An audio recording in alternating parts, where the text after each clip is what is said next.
பெரம்பலூரில் புதிய மாவட்ட ஆட்சியராக பதவியேற்றுக் கொண்ட மிருணாளினி மக்களின் குறைபாடுகள் குறித்து உடனடி நடவடிக்கை மேற்கொள்வதாக உறுதியளித்தார்.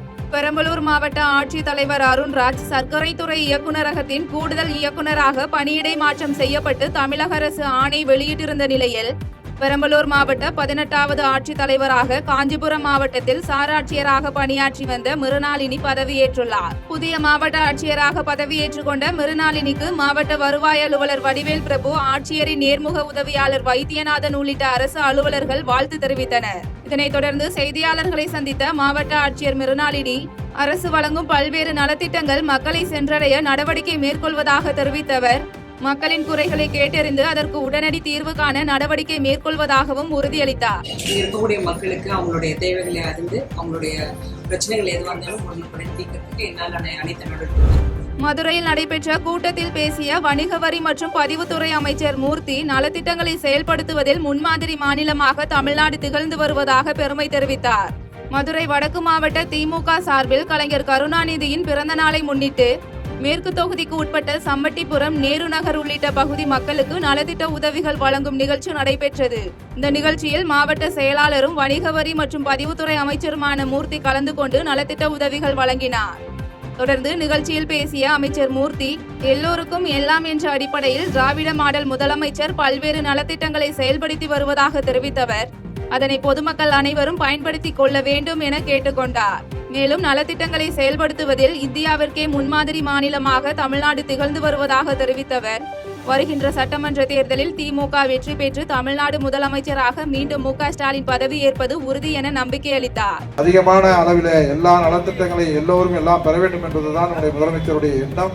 அந்த திட்டத்தை சிறப்பாக செயல்படுத்திக் கொள்வதோடு, தூத்துக்குடியில் வீட்டில் தூங்கிக் கொண்டிருந்த பெண்ணிடம் செயின் திருட்டில் ஈடுபட்ட மர்ம நபர் குறித்து போலீசார் விசாரணை மேற்கொண்டு வருகின்றனர். தூத்துக்குடி மாவட்டம் பனைவிளை கிராமத்தைச் சேர்ந்த தம்பதியினர் கணபதி, ஜெயக்கனி. இவர்கள் சென்னையில் தங்கி மளிகை கடை நடத்தி வருகின்றனர். இந்நிலையில் பனைவிளையில் நடைபெற்ற கோயில் கொடை விழாவிற்கு பங்கேற்க கணபதி தனது குடும்பத்தோடு சொந்த ஊருக்கு வந்துள்ளார். திருவிழாவின் போது இரவு நடைபெற்ற கச்சேரியை பார்த்து கொண்டிருந்த ஜெயக்கனி வீட்டில் வந்து தூங்கியுள்ளார்.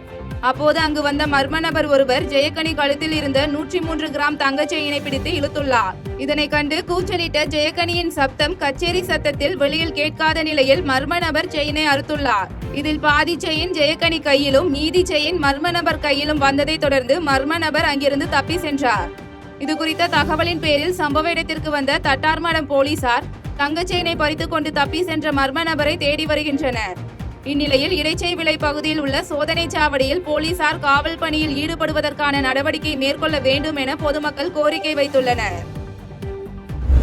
மதுரையில் நடைபெற்ற நிகழ்ச்சி ஒன்றில் பேசிய எம்பி சு. வெங்கடேசன், அமெரிக்காவின் புதிய பொருளாதார கொள்கையால் பாதிக்கப்படும் இந்திய நிறுவனங்களுக்கு மத்திய அரசு உதவ வேண்டும் என வலியுறுத்தினார். இந்திய தொழில் கூட்டமைப்பு மற்றும் யங் இந்தியன்ஸ் அமைப்புகளின் சார்பில் தமிழ்நாடு முழுவதும் மாவட்ட வாரியாக மாதிரி நாடாளுமன்றம் நடைபெற்றது.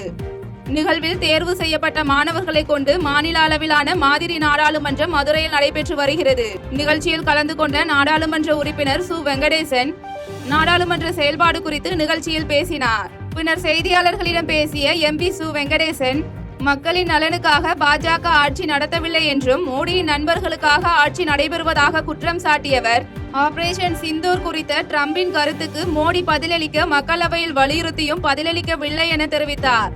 மேலும் அமெரிக்காவின் வரி விதிப்பை மோடி அரசு அரசியல் திறனோடு எதிர்க்கவில்லை என்று குற்றம் சாட்டியவர், இந்தியா எந்த நாட்டுடன் வர்த்தகம் செய்ய வேண்டும் என்பதை அமெரிக்கா கூறுவது என்பது ஏற்றுக்கொள்ள முடியாதது என தெரிவித்தார். தொடர்ந்து அமெரிக்காவின் புதிய பொருளாதார கொள்கையால் பாதிக்கப்படும் இந்திய நிறுவனங்களுக்கு மத்திய அரசு உதவ வேண்டும் என வலியுறுத்தினார். அதே போல பொருளாதார ரீதியாக வேறு எந்தெந்த வகையில் எல்லாம் அவர்களுக்கு உதவ முடியுமோ அந்த உதவுவதற்கு ஒன்றிய அரசு முன்வர வேண்டும்.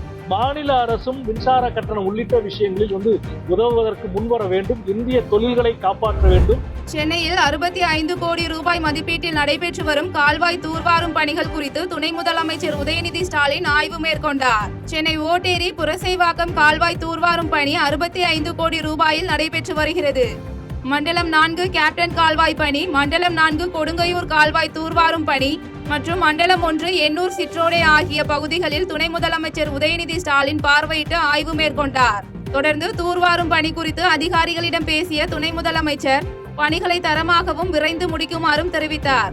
பின்னர் செய்தியாளர்களிடம் பேசிய துணை முதலமைச்சர் உதயநிதி ஸ்டாலின், இந்த முறை பெருமழை பெய்தால் வெள்ளம் ஏற்பட வாய்ப்பு இல்லை என தெரிவித்த அவர் பணிகளை விரைந்து முடிக்க அறிவுறுத்தியுள்ளதாக தெரிவித்தார். இதில் மாவட்ட செயலாளரும் சட்டமன்ற உறுப்பினருமான சுதர்சனம், திருவொற்றியூர் சட்டமன்ற உறுப்பினர் KP சங்கர், மண்டல குழு தலைவர் திமு தனியரசு மற்றும் மேற்கு பகுதி செயலாளர் அருண்தாசன் உள்ளிட்ட மாநகராட்சி அதிகாரிகள் உடனிருந்தனர். பாதையை ஸ்ட்ரென்தன் பண்றது அந்த வேலைகள் நடந்துட்டு இருக்கு. நிச்சயமாக இந்த முறை மழை வெள்ளத்துக்கு பாதிப்பு இருக்காது. முதலமைச்சர் திருவள்ளூரில் மத்திய அரசை கண்டித்து 2வது நாளாக தொடரும் நாடாளுமன்ற உறுப்பினர் சசிகாந்த் செந்திலின் காலவரையற்ற உண்ணாவிரத போராட்டத்திற்கு மக்களவை எதிர்க்கட்சி தலைவர் ராகுல் காந்தி, VCK தலைவர் திருமாவளவன் ஆகியோர் தொலைபேசி மூலம் தொடர்பு கொண்டு ஆதரவு தெரிவித்துள்ளனர். தமிழகத்திற்கான 2152 கோடி ரூபாய் கல்வி நிதியை மத்திய அரசு உடனே வழங்க வலியுறுத்தி காங்கிரஸ் நாடாளுமன்ற உறுப்பினர் சசிகாந்த் செந்தில் தனது கட்சி அலுவலகத்தில் காலவரையற்ற உண்ணாவிரத போராட்டம் மேற்கொண்டு வருகிறார். இதுகுறித்து செய்தியாளர்களிடம் பேசிய சசிகாந்த் செந்தில், இந்த காலவரையற்ற போராட்டத்தில் சமூக ஆர்வலர்கள் கலந்து கொண்டதன் காரணமாக இதுகுறித்த செய்திகள் வெளிவர தொடங்கியுள்ளதாக தெரிவித்தார். மேலும் கல்வி நிதியை தடுத்து ஒன்றிய அரசு நடத்தும் அராஜகத்தை வெளிக்காட்டுவதற்கு இந்த காலவரையற்ற போராட்டம் எடுத்துக்காட்டாக அமையும் என்றும் தெரிவித்தார். தொடர்ந்து 2வது நாளாக உண்ணாவிரத போராட்டம் மேற்கொண்டு வரும் சசிகாந்த் செந்திலிடம் நாடாளுமன்ற மக்களவை எதிர்க்கட்சி தலைவர் ராகுல் காந்தி, விடுதலை சிறுத்தை கட்சி தலைவரும் நாடாளுமன்ற உறுப்பினருமான திருமாவளவன் ஆகியோர் தொலைபேசி மூலம் தொடர்பு கொண்டு ஆதரவு தெரிவித்தனர். மேலும் திரைப்பட நடிகர் பிரகாஷ் ராஜ், இயக்குனர் கோபி நயினார் மற்றும் கல்வியாளர் பிரின்ஸ் கஜேந்திர பாபு ஆகியோரும் சசிகாந்த் செந்திலின் போராட்டத்திற்கு ஆதரவு தெரிவித்துள்ளனர். இந்த கல்வி துறையை வைத்துக்கொண்டு இந்த ஒன்றிய அரசு நடத்துகின்ற அராஜக போக்கையும் வெளிச்சம் போட்டு காட்டுவதற்கு இது ஒரு நல்ல மேடையாக அமையும் என்பது எங்களுடைய எண்ணம். ஓமலூர் அருகே பள்ளி மாணவரை நாய் ஒன்று கடித்து குதறிய நிலையில் பலத்த காயமடைந்த மாணவர் ஓமலூர் அரசு மருத்துவமனையில் சிகிச்சைக்காக அனுமதிக்கப்பட்டுள்ளார். சேலம் மாவட்டம் ஓமலூரை அடுத்த தாரமங்கலம் அருகே துட்டம்பட்டியைச் சேர்ந்த பெரியசாமியின் மகன் லோகித். இவர் அங்குள்ள அரசு பள்ளியில் 6ஆம் வகுப்பு படித்து வருகிறார். இவர் பள்ளி அருகே மிதிவண்டியை ஓட்டி பழகிக் கொண்டிருந்த போது நாய் ஒன்று அவரை விரட்டி கடித்து குதறியுள்ளது. இதில் பலத்த காயமடைந்த மாணவர் மயக்கமடைந்த நிலையில் நாயை விரட்டி அக்கம் பக்கத்தினர் மாணவரை மீட்டு ஓமலூர் அரசு மருத்துவமனையில் சேர்த்தனர். அங்கு அவருக்கு தீவிர சிகிச்சை அளிக்கப்பட்டு வருகிறது. மேலும் இந்த நாய் ஆடு மாடுகள் சிறுவர்கள் என பலரையும் கடிப்பது குறித்து கேட்டபோது நாயின் உரிமையாளர் காளியப்பன் பெரியசாமியை மிரட்டியதால் அவர் மீது கடுமையான நடவடிக்கை எடுக்க கோரிக்கை விடுக்கப்பட்டுள்ளது. நாய்க்காரர் ரொம்ப அலட்சியம் பேசுவாரு. நாய்க்காரர் மேல உடனடியாக நடவடிக்கை எடுக்கணுங்க, வழக்கு பதிவு செய்யணும். மதுபோதை அதிகம் உள்ள தமிழகத்தில் நடைபெறும் ஆட்சி அகற்றப்பட வேண்டும் என்றும் அதிமுக கூட்டணியை ஆதரிக்க வேண்டும் என்று மத்திய நிதியமைச்சர் நிர்மலா சீதாராமன் வேண்டுகோள் விடுத்துள்ளார். தமிழ் மாநில காங்கிரஸ் கட்சியின் நிறுவனர் GK மூப்பனாரின் 24ஆம் ஆண்டு நினைவு இடத்தில் மத்திய நிதியமைச்சர் நிர்மலா சீதாராமன், தமிழக பாஜக தலைவர் நயினா நாகேந்திரன் உள்ளிட்டோர் மலர்தூவி மரியாதை செலுத்தினர். பின்னர் ஏழை எளிய மக்களுக்கு தமிழ் மாநில காங்கிரஸ் கட்சி சார்பில் நலத்திட்ட உதவிகளையும் நிதியமைச்சர் வழங்கினார். பின்னர் நிகழ்ச்சியில் சிறப்புரையாற்றிய மத்திய நிதி அமைச்சர் நிர்மலா சீதாராமன், தமிழகத்தில் நல்லாட்சி வேண்டும் என்ற நிலையில் தமிழக மக்கள் உள்ளதாகவும் மதுபோதை அதிகம் உள்ள தமிழகத்தில் நடைபெறும் ஆட்சி அகற்றப்பட வேண்டும் என்றும் அதிமுக கூட்டணியை ஆதரிக்க வேண்டும் என்று மத்திய நிதி அமைச்சர் நிர்மலா சீதாராமன் வேண்டுகோள் விடுத்துள்ளார். மக்கள் கேட்கிறாங்க, நல்லாட்சி கொடுங்க, ட்ரக்ஸ் எங்களுக்கு வேண்டாம், சாராயம் தண்ணியோட கேடுகட்ட நிலையில பரவுது, ஒரு குடும்பம் பழிச்சுக்கிட்டு இருக்கு, தமிழ் மக்களுக்கு அதனால ஒரு ஆதரவு இல்லை அப்படிங்கிற அந்த நிலைமை வந்த போது மக்கள் எல்லாருக்கும் கொண்டாடுவது தமிழக வெற்றி கழகத்தின் 2வது மாநில மாநாட்டின் போது இளைஞர் பவுன்சர்களால் தாக்கப்பட்டதற்கு விஜய் மீது வழக்கு பதிவு செய்திருப்பது என்பது தவறு என புதிய தமிழக கட்சியின் நிறுவன தலைவர் கிருஷ்ணசாமி பேட்டியளித்துள்ளார். சென்னை நுங்கம்பாக்கத்தில் உள்ள புதிய தமிழகம் கட்சியின் தலைமை அலுவலகத்தில் அக்கட்சியின் நிறுவன தலைவர் K. கிருஷ்ணசாமி செய்தியாளர்களை சந்தித்தார். அப்போது பேசிய அவர், தமிழ்நாட்டில் பல கோயில்களில் சட்டவிரோதமாக 54 பேர் நியமனம் செய்யப்பட்டு இருக்கிறார்கள், அவர்கள் மீது நடவடிக்கை எடுக்க வேண்டும் எனவும் அவர்களை அனைவரையும் நீக்கிவிட்டு அனைத்து சமுதாயத்தைச் சேர்ந்தவர்களை பணியில் சேர்க்க வேண்டும் என வலியுறுத்தினார். மேலும் ஜனநாயகத்தில் மக்களுடைய வாக்குகளில் முறைகேடு நடைபெற்றிருந்தால் அது ஜனநாயகத்தின் விரோதமான செயல் எனவும் அதில் சம்பந்தப்பட்டவர் மீது கடுமையான நடவடிக்கைகள் மேற்கொள்ள வேண்டும் என தெரிவித்த அவர், தாவேக மாநாட்டில் இளைஞர் ஒருவர் தூக்கி வீசப்பட்ட போது விஜய் மேல் வழக்கு பதிவு செய்திருப்பது என்பது தவறானது என அவர் தெரிவித்தார். ஒரே மேடையில் அதிமுக, பாஜக, தேமுதிக உள்ளிட்ட அனைத்து கூட்டணி கட்சியினர் இருப்பது தேசிய ஜனநாயக கூட்டணி கட்சி அமையும் ஒரு ஆட்சி மாற்றம் ஏற்படும் என்பதற்கு ஒரு அடித்தளம் என தமிழிசை சவுந்தரராஜன் பேட்டியளித்துள்ளார். சென்னை தேனாம்பேட்டை காமராஜர் அரங்கம் பின்புறம் காங்கிரஸ் மூத்த தலைவர் ஜி.கே. மூப்பனாரின் 24வது நினைவு தினம் கடைபிடிக்கப்பட்டது. இதில் மத்திய நிதியமைச்சர் நிர்மலா சீதாராமன், அதிமுக பொதுச் செயலாளர் எடப்பாடி கே. பழனிசாமி, பாஜக மூத்த தலைவர் தமிழிசை சவுந்தரராஜன் உள்ளிட்டோர் மலர் தூவி மரியாதை செலுத்தினர். தொடர்ந்து செய்தியாளர்களை சந்தித்து பேசிய பாஜக மூத்த தலைவர் தமிழிசை சவுந்தரராஜன், தமிழக முதலமைச்சர் முதலீடு ஈர்ப்பதற்காக வெளிநாடு செல்வதாக கூறுகிறார் என்றும், ஆனால் முதலீடுகளை ஈர்ப்பது பிரதமர் மோடிதான் என தெரிவித்தார்.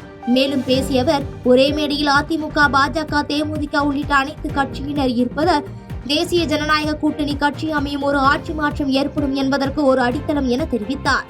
ஆக இவர்கள் எல்லாரும் இணைந்ததே மரியாதைக்குரிய ஐயா மூப்பனார் அவர்கள் ஆசீர்வாதத்தோடு நிச்சயமாக ஒரு ஆட்சி மாற்றம் ஏற்படும் என்பதற்கான ஒரு முதல் தகவலாகவே நான் இதை கருதுகிறேன். மடவாளம் பகுதியில் நலம் காக்கும் ஸ்டாலின் மருத்துவ திட்டத்தை மாவட்ட ஆட்சியர், சட்டமன்ற உறுப்பினர்கள் ஆய்வு செய்தனர். திருப்பத்தூர் அடுத்த மாடப்பள்ளி ஊராட்சி மடவாளம் பகுதியில் நலம் காக்கும் ஸ்டாலின் திட்ட முகாம் நடைபெற்றது. இதில் மாடப்பள்ளி, கோனேரி குப்பம், அம்பேத்கர் புரம் உள்ளிட்ட சுற்றுவட்டார பகுதியில் இருந்து 1000க்கும் மேற்பட்ட பொதுமக்கள் மருத்துவ முகாமில் கலந்து கொண்டனர். இந்நிலையில் மாவட்ட ஆட்சியர் சிவசவுந்தரவள்ளி, சட்டமன்ற உறுப்பினர்கள் தேவராஜ், நல்லத்தம்பி ஆகியோர் நலம் காக்கும் ஸ்டாலின் திட்ட முகாமை ஆய்வு செய்தனர். பின்னர் மாவட்ட ஆட்சியர் மற்றும் சட்டமன்ற உறுப்பினர்கள் மருத்துவ காப்பீடு, கர்ப்பிணி பெண்களுக்கு ஊட்டச்சத்து பெட்டகம், மாற்றுத்திறனாளிகளுக்கு இருசக்கர வாகனம் உள்ளிட்ட நலத்திட்ட உதவிகளை வழங்கினர். உடன் இந்த மருத்துவ முகாமில் துறை சார்ந்த அரசு அதிகாரிகள், மருத்துவர்கள், உள்ளாட்சி பிரதிநிதிகள் என பலர் கலந்து கொண்டனர். வாக்கு திருட்டு தவறில்லை என இதுவரை பாஜகவினர் கூறவில்லை என்றும், வாக்குகளில் தவறு நடந்துள்ளது என ஒப்புக்கொண்டுள்ளனர் என காங்கிரஸ் கட்சியின் மாநில தலைவர் செல்வ பெருந்தகை தெரிவித்துள்ளார். சென்னை ராயப்பேட்டையில் அமைந்துள்ள காங்கிரஸ் கட்சியின் மாநில தலைமை அலுவலகமான சத்தியமூர்த்தி பவனில் காங்கிரஸ் கட்சியின் மாநில தலைவர் செல்வ பெருந்தகை செய்தியாளர்களை சந்தித்து பேட்டியளித்தார். அப்பொழுது பேசிய அவர், பாஜக தலைவர்கள் இந்த வாக்கு திருட்டு தவறு என்று கூறவில்லை என்றும், தவறு நடைபெற்றுள்ளது என ஒப்புக்கொண்டுள்ளனர் என்று தெரிவித்தார். மேலும் பேசிய அவர், வருகின்ற 7ஆம் தேதி திருநெல்வேலியில் வாக்கு திருட்டு தொடர்பாக ஒரு மாநாடு நடத்த உள்ளதாகவும், அதில் அகில இந்திய காங்கிரஸ் தலைவர்கள் கலந்து கொள்கின்றனர் என தெரிவித்தார். தலைவர் ராகுல் காந்தியுடைய ஓட்டு திருட்டு எதிரான நடவடிக்கை, அவருடைய போராட்டம், அவருடைய யாத்திரை பற்றி விவாதம் செய்கிறார்கள். யாரும் ஒருவர் கூட இது தவறு என்று சொல்வதற்கு முன்வரவில்லை. பாஜக தலைவர்களோ, பாஜக ஆதரவாளர்களோ, வலதுசாரிகளோ திருட்டு நடந்திருக்கிறது என்பதை ஒப்புக்கொள்ளுகிறார்கள். திருவள்ளூர் மாவட்டம் திருத்தணி அருகே அருக்குளம் கூற்றோடு சந்திப்பில் நாம் தமிழர் கட்சியின் சார்பில் மரங்களின் மாநாடு நடைபெற்றது. அப்பொழுது வீடியோ எடுத்து செய்தி சேகரிக்க மேடை அருகே சென்ற தனியார் தொலைக்காட்சி செய்தியாளரை வீடியோ எடுக்க விடாமல் தடுத்த நாம் தமிழர் கட்சி நிர்வாகிகளால் அங்கு பரபரப்பு ஏற்பட்டது. மேலும் செய்தியாளர்களுக்கு உரிய மரியாதை நாம் தமிழர் கட்சியினர் வழங்கவில்லை என்று சர்ச்சை எழுந்துள்ள நிலையில் இந்த நிகழ்வு நடைபெறும் பொழுது நாம் தமிழர் கட்சியின் ஒருங்கிணைப்பாளர் சீமான் வேடிக்கை பார்த்துக் கொண்டிருந்ததாக செய்தியாளர்கள் வேதனை தெரிவித்துள்ளனர். திருக்கழுக்குன்றம் அருகே தமிழக அரசின் நேரடி நெல் கொள்முதல் நிலையத்தை செங்கல்பட்டு மாவட்ட ஆட்சியர் ஸ்னேகா முன்னிலையில் அமைச்சர் தாமு அன்பரசன் திறந்து வைத்தார். செங்கல்பட்டு மாவட்டம் திருக்கழுக்குன்றம் அடுத்த நத்தம் கரியச்சேரி ஊராட்சியில் அரசு நேரடி நெல் கொள்முதல் நிலைய திறப்பு விழா மாவட்ட ஆட்சியர் ஸ்னேகா தலைமையில் நடைபெற்றது. இதில் சிறப்பு அழைப்பாளராக தமிழ்நாடு சிறு குறு மற்றும் நடுத்தர தொழில் நிறுவனங்களின் துறை அமைச்சர் தாமு அன்பரசன் கலந்து கொண்டு நெல் கொள்முதல் நிலையத்தை திறந்து வைத்து சிறப்புரையாற்றினார். பின்னர் செய்தியாளர்களை சந்தித்த அவர், கடந்த தேர்தல் அறிக்கையில் முதலமைச்சர் அவர்கள் திராவிட முன்னேற்ற கழக அரசு ஆட்சிக்கு வந்தால் 2500 ரூபாய் ஒரு குவிண்டாலுக்கு வழங்கப்படும் என்று அறிவித்தார்கள் என்றும், அந்த அறிவிப்பின்படி ஒரு குவிண்டாலுக்கு 2545 ரூபாயும், குதிரை ரக நெல்லுக்கு 2500 ரூபாய் வழங்கப்படுகிறது என்றும், இதனால் விவசாயிகள் நஷ்டமில்லாமல் விவசாயம் செய்கிறார்கள் என்றும், இதனை உருவாக்கிய ஆட்சி திமுக ஆட்சிதான் என்று பெருமிதமாக தெரிவித்தார். இதனால என்ன பிரச்சனைனா, விவசாயிகள் நஷ்டம் இல்லாமல் அந்த விவசாயம் செய்வதற்கு வேண்டிய நிலையை இன்றைக்கு உருவாக்கி தந்திருக்கிற ஆட்சி திமுக ஆட்சி என்பதை நான் பெருத்த மகிழ்ச்சியோடு இந்த நிகழ்ச்சியில் நான் தெரிவித்துக் கொள்கிறேன். தமிழ்நாடு வணிகர் சங்கங்களின் பேரமைப்பு சார்பில் திருச்சி வயலூர் சாலையில் அமைய உள்ள டிமார்ட் நிறுவனத்தை முற்றுகையிடும் போராட்டம் நடைபெற்றது. தமிழகம் முழுவதும் 37 டிமார்ட் நிறுவனங்கள் அமைந்துள்ளதாகவும் மொத்தம் 100 டிமார்ட் நிறுவனங்கள் புதிதாக வர உள்ளதாகவும் கூறி இதனால் சில்லறை வணிகத்தில் ஈடுபடும் ஏழை மற்றும் சிறு குறு நடுத்தர வணிகர்கள் பாதிக்கப்படுகின்றனர் என கூறி தமிழ்நாடு வணிகர் சங்கங்களின் பேரமைப்பு மாநில தலைவர் விக்ரமராஜா தலைமையில் போராட்டம் நடைபெற்றது. பின்னர் செய்தியாளர்களை சந்தித்து பேசிய தமிழ்நாடு வணிகர் சங்கங்களின் பேரமைப்பு மாநில தலைவர் விக்ரமராஜா, தமிழக முதலமைச்சர் வெளிநாடு சுற்றுப்பயணத்தை வெற்றிகரமாக முடித்து திரும்பி வந்த பின் அவரை நேரடியாக சந்தித்து இந்நிறுவனத்திற்கு முற்றுப்புள்ளி வைக்கக்கூடிய வாய்ப்பை பெறுவோம் என்ற நம்பிக்கை உள்ளதாக தெரிவித்தார். மேலும் முன்னாள் முதலமைச்சர் ஜெயலலிதா ஆட்சியில் வால்மார்ட் கட்டிடத்திற்கு சீல் வைத்து தங்களது வாழ்வாதாரத்தை காப்பாற்றினார் என தெரிவித்தார். தமிழ்நாடு முதலமைச்சர் அவர்கள் வெளிநாடு சுற்றுப்பயணத்தை வெற்றியோடு சென்று திருப்பி வந்த பிறகு அவர்களை நேரடியாக சந்தித்து ஏற்கனவே செய்த விவாதத்தை மீண்டும் தொடர்ந்து இந்த நிறுவனத்திற்கு முற்றுப்புள்ளி வைக்கக்கூடிய வாய்ப்பை பெறுவோம் என்ற நம்பிக்கை இருக்கிறது. நெல்லை திசையன் விளை அருகே 3 மாதங்களுக்கு முன்பு நிச்சயிக்கப்பட்ட இன்று திருமணம் நடைபெற இருந்த நிலையில் மணமகனுக்கு மற்றொரு பெண் மீது தொடர்பு இருந்தது தெரிய வந்ததை அடுத்து மணமகள் திருமணத்தை நிறுத்தியதால் பரபரப்பு ஏற்பட்டது. நெல்லை மாவட்டம் ராதாபுரம் தாலுகாவிற்குட்பட்ட நெடுவழி பகுதியைச் சேர்ந்த முகேஷ் என்பவருக்கும் திசையன் விளை அருகே உள்ள கணேசபுரத்தைச் சேர்ந்த அருணியா என்பவருக்கும் கடந்த மே மாதம் பெரியோர்களால் திருமணம் நிச்சயிக்கப்பட்டுள்ளது. இந்நிலையில் இவர்களது திருமணம் இன்று நடைபெற இருந்த நிலையில் இடைப்பட்ட காலத்தில் மணமக்கள் இருவரும் செல்போனில் பேசி வந்துள்ளனர். அப்பொழுது மணமகனுக்கு மற்றொரு பெண்ணுடன் தொடர்பு இருந்தது மணமகளுக்கு தெரிய வந்த நிலையில் இன்று திருமணத்திற்காக மணமேடையில் இருந்த மணமகள் திடீரென தனக்கு இந்த திருமணத்தில் விருப்பமில்லை என கூறி எழுந்து வெளியே சென்று விட்டார். இதனால் அதிர்ச்சியடைந்த பெண்ணின் பெற்றோர் செய்வதறியாமல் திகைத்து நின்ற நிலையில் மணமகனின் பெற்றோர் தனது மகனின் திருமணத்திற்காக 4 லட்சம் ரூபாய்க்கு மேல் செலவு செய்திருப்பதால் அந்த பணத்தை தருமாறு மணமகள் வீட்டாரோடு வாக்குவாதத்தில் ஈடுபட்டனர்.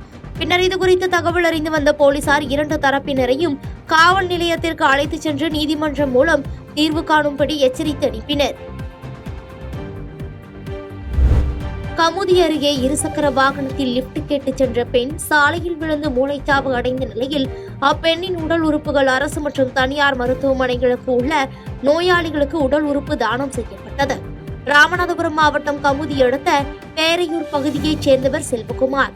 இவரது மனைவி சந்தியா கடந்த 2 தினங்களுக்கு முன்பு கமுதிக்கு செல்வதற்காக பேரையூர் பேருந்து நிலையம் அருகில் இருந்து அவ்வழியாக சென்ற உறவினர் ஒருவருடன் இருசக்கர வாகனத்தில் லிப்ட் கேட்டு சென்றுள்ளார். பின்னர் வாகனத்தில் ஏறி சில நிமிடத்தில் சந்தியா மயக்கமான நிலையில் கீழே விழுந்ததால் அதிர்ச்சி அடைந்த அந்த நபர் சந்தியாவை மீட்டு அரசு மருத்துவமனையில் கொண்டு சென்ற போது அவர் மூளைச்சாவு அடைந்தது தெரிய வந்தது. இதையடுத்து மூளைச்சாவடைந்த சந்தியாவின் உடல் உறுப்புகள் ராமநாதபுரம் அரசு மருத்துவமனையில் இருந்து தனியார் மருத்துவமனைக்கு தானமாக வழங்கப்பட்டது. பின்னர் சந்தியாவின் உடலுக்கு ராமநாதபுரம் அரசு மருத்துவக் கல்லூரி மருத்துவமனை முதல்வர் அமுதாராணி மலர் வளையம் வைத்து அஞ்சலி செலுத்தினார். வருசநாடு அருகே தோட்டத்தில் வேலை செய்து கொண்டிருந்த விவசாயியை கரடி கொடூரமாக தாக்கியதில் படுகாயமடைந்து மருத்துவமனையில் அனுமதிக்கப்பட்டார். தேனி மாவட்டம் ஆண்டிப்பட்டி தாலுகா வருசநாடு அருகே உள்ள தர்மராஜபுரத்தைச் சேர்ந்தவர் முருகன். விவசாயியான இவர் வழக்கம் போல் தனது தோட்டத்திற்கு சென்று வேலை பார்க்க இன்று காலை சென்றுள்ளார். அப்போது புதர் பகுதியில் மறைந்திருந்த கரடி ஒன்று திடீரென முருகன் மீது பாய்ந்து தாக்க தொடங்கியது. அப்போது முருகனின் அலறல் சத்தம் கேட்டதும் அக்கம் பக்கத்தினர் விரைந்து வந்து கரடியை விரட்டி முருகனை மீட்டனர். இதில் கரடி தாக்கியதில் முருகனின் தலை மற்றும் உடல் பகுதிகளில் பலத்த காயம் ஏற்பட்டதால் அவரை மீட்டு மருத்துவமனையில் சிகிச்சைக்காக அனுமதித்தனர். இதையடுத்து இச்சம்பவம் குறித்து தகவல் அறிந்து வந்த வனச்சரக அதிகாரிகளும் கடமலை குண்டு போலீசாரும் விசாரணை மேற்கொண்டு வருகின்றனர். பிழைப்புக்காக தான் அரசியலுக்கு வரவில்லை என மதுரை மாநாட்டில் விஜய் குறிப்பிட்ட வார்த்தைக்கு பொருத்தமானவர் கமல்ஹாசன் தான் என நடிகர் ரஞ்சித் கடுமையாக விமர்சித்துள்ளார். கோவை துடியலூர் பகுதியில் இந்து முன்னணி அமைப்பின் சார்பில் விநாயகர் சிலை விஜர்சன ஊர்வலம் துவக்க விழா பொதுக்கூட்டம் நடைபெற்றது. முன்னதாக கூட்டத்தில் பேசிய நடிகர் ரஞ்சித், அண்மையில் மதுரையில் நடைபெற்ற தாவேக மாநாட்டில் பேசிய விஜய் பிழைப்புக்கு தேடி அரசியலுக்கு வந்தவன் நான் இல்லை என்று குறிப்பிட்டதாகவும், பிழைப்புக்காக அரசியலுக்கு வந்தவர் என்ற வார்த்தைக்கு பொருத்தமானவர் நடிகர் கமல்ஹாசன் தான் என்றும் விமர்சித்து பேசினார். மேலும் மதுரை மாநாட்டில் சொடக்கு போட்டு பிரதமரை குறிப்பிட்டு பேசிய நடிகர் விஜய் 2024ஆம் ஆண்டு கோவையில் பிரதமர் மோடியை சந்திப்பதற்காக பூனைக்குட்டியை போன்று கையை கட்டி அமர்ந்திருந்ததாகவும், அன்று கச்சத்தீவை மீட்க வேண்டும் என்ற கோரிக்கையை ஏன் வைக்கவில்லை என்று கேள்வி எழுப்பி பேசினார். அறிவில்லை,